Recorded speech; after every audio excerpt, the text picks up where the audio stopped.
Rezky Aditya dituntut Wenny Aryani nafkah 7,5 miliar terhitung sejak sang anak lahir. Rezky Aditya terbukti jadi ayah biologis anaknya. Wenny Aryani tuntut nafkah 7,5 miliar rupiah pada suami Citra Kirana. Tuntutan nafkah 7,5 miliar rupiah diajukan oleh Wenny Aryani untuk biaya hidup anaknya hingga kelak berusia 21 tahun.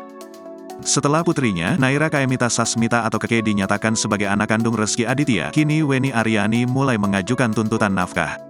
Tak tanggung-tanggung Wenny Aryani meminta tuntutan nafkah sebesar 7,5 miliar dari Rezky Aditya untuk putrinya.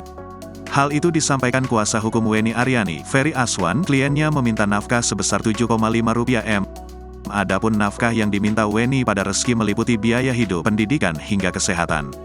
Pihaknya menambahkan, dinyatakannya Rezky Aditya sebagai ayah biologis Keke membuatnya otomatis memiliki konsekuensi hubungan keperdataan.